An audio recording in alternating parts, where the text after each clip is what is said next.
Okay, last lesson. Last lesson I did the shortest distance formula between a point and a plane. So you've got this formula which is in your formula book, and a lot of problems you can turn into a shortest distance between a point and a plane. So we looked at shortest distance between a point and a plane, shortest distance between two planes, shortest distance between the origin and the plane. This lesson we're going to do a couple more. So we're going to do shortest distance between two lines now, and if we get time we'll do some context questions. So there's two possibilities you can have for shortest distance between two lines in 3D space. There's three ways lines can interact. So there's obviously you can have two lines crossing each other, in which case the shortest distance is 0, so they cross at some point.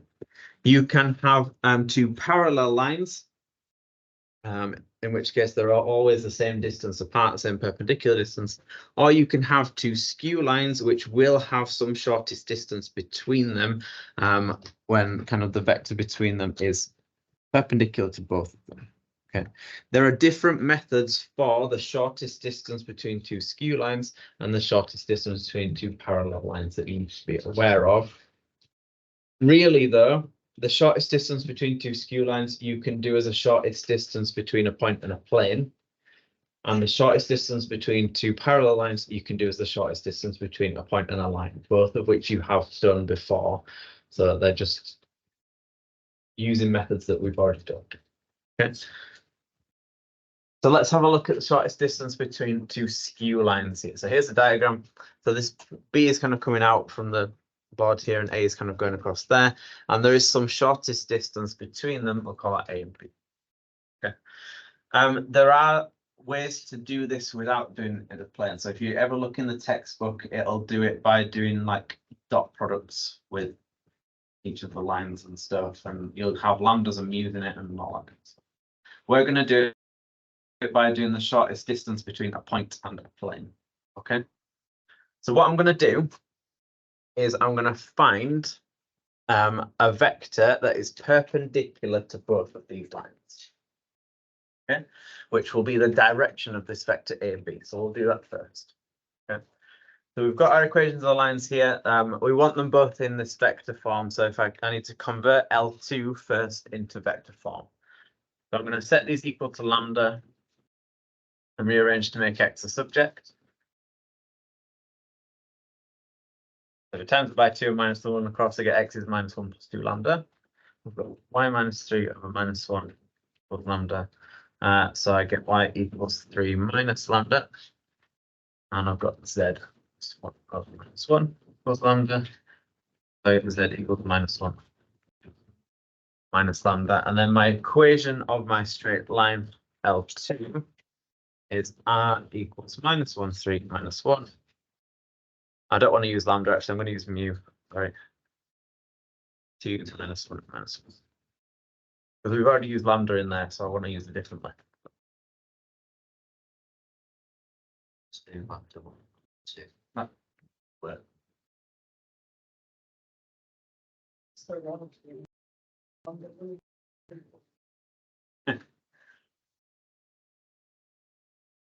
So what I'm going to do first is find a vector that is perpendicular to both of these lines. And to find a vector that's perpendicular to both of these lines, I'll look at their direction vectors. So I've got 0, 1, 1, and 2, minus 1, minus 1. And I'm going to do the cross product of those because that will give me a vector that's perpendicular to both.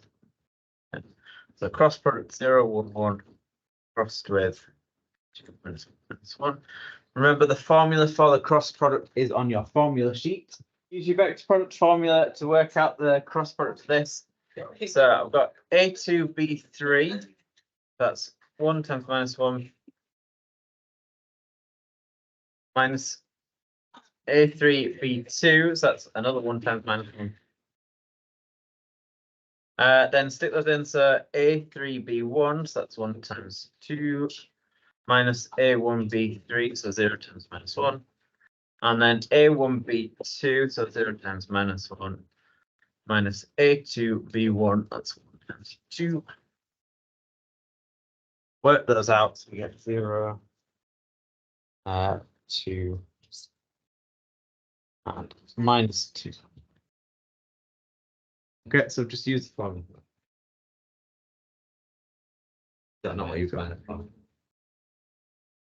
I just don't like maps. So this that we've got here, this is a vector that's perpendicular to both of our lines. Okay, you can use 0, 2, minus 2. You could use 0, 1, minus 1 for that, as long as it's a multiple of it. It doesn't matter. We'll just stick with 0, 2, minus 2. Okay, so this is perpendicular.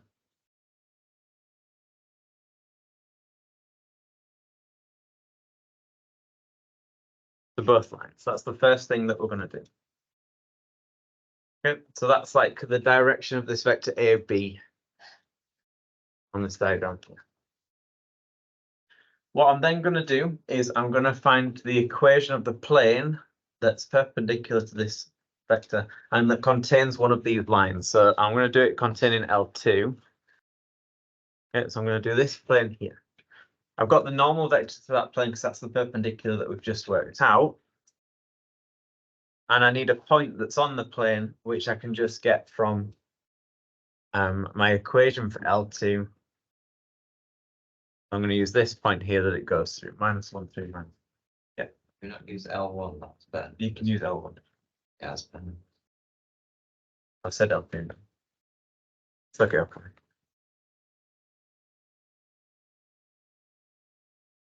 Exactly. Right, so using r dot n equals a dot n. N is 0, 2, minus 2. A, we're using, go on, let's listen to Harry. 0, 0. Harry is right. I'm going to use this point instead. Because it's got more zeros in it. Make it to the YouTube video, bro. Harry's right. Yeah. Can you tell off? Dot product of that 0. So this is the equation of the plane containing L1.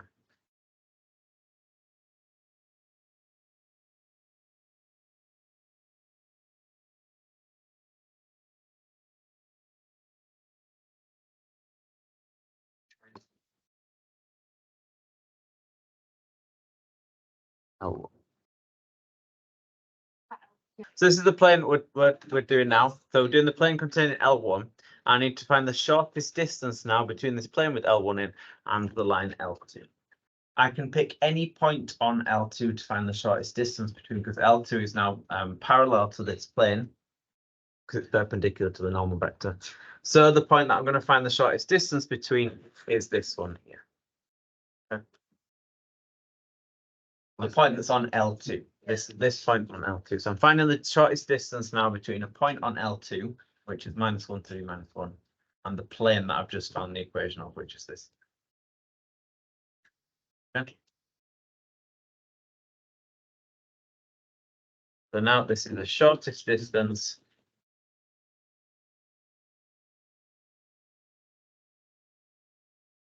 between minus 1, 3, minus 1, which is on L2.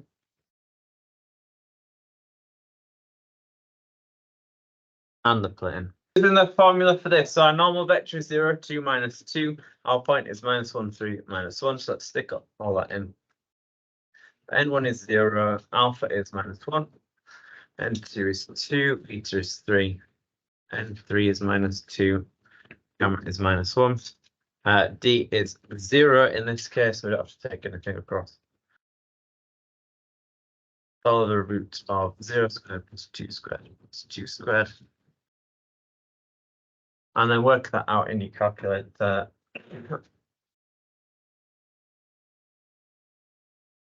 You get 8 over.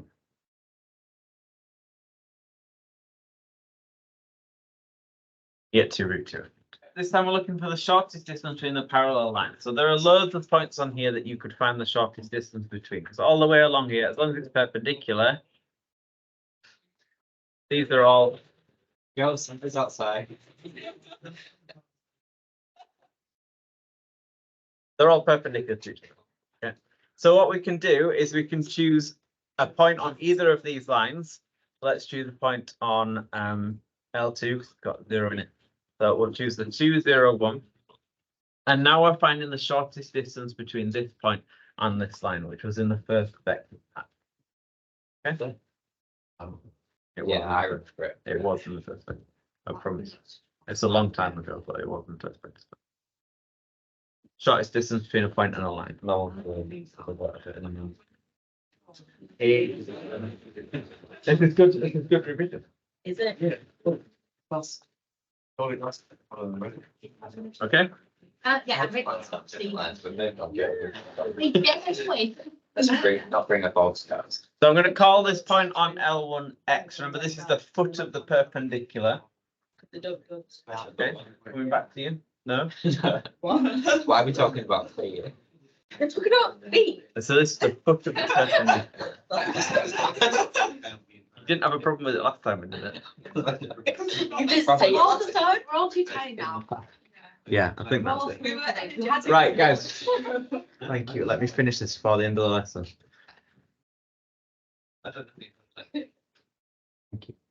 Right, so X is on L1. So we don't know specifically where X is, but we can get the coordinates by smushing this together. So this is 1 plus 5 lambda, 2 plus 4 lambda, minus 1 plus 3 lambda. Okay. Let's call this point A. So 2, 0, 1, we'll call that A. Okay. We can get an expression for the vector A to X by doing OX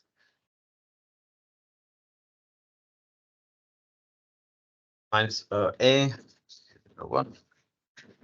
That gives us minus 1 plus 5 lambda, 2 plus 4 lambda, and minus 2 plus 3 lambda. Okay, so that's an expression for A to X in terms of lambda. We know that A to X is perpendicular to L1 for the shortest distance, so we can do the dot product of AX with the direction vector of L1, minus 1 plus 5 lambda, 2 plus 4 lambda, minus 2 plus 3 lambda, dotted with 5, 4 plus 3, and we know that will be equal to 0 because it's perpendicular. Okay, so do this dot product, so I get minus 5 plus 25 lambda plus 8 plus 16 lambda minus 6 plus 9 lambda equal to 0, and this is an equation in lambda that we can solve. So add that, that's 50 lambda minus 5 plus 8, that's 3, minus 6 is minus 3.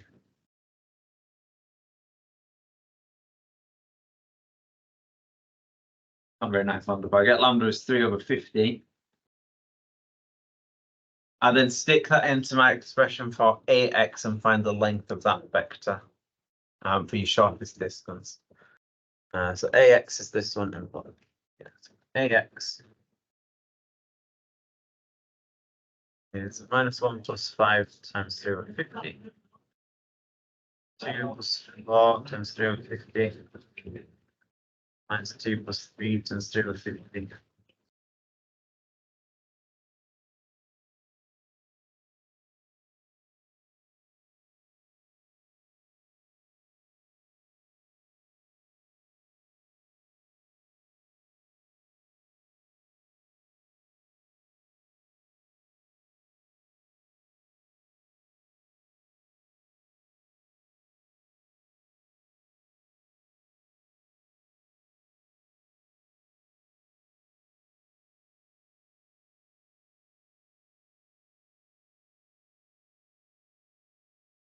And do the length of that. So square those and add them.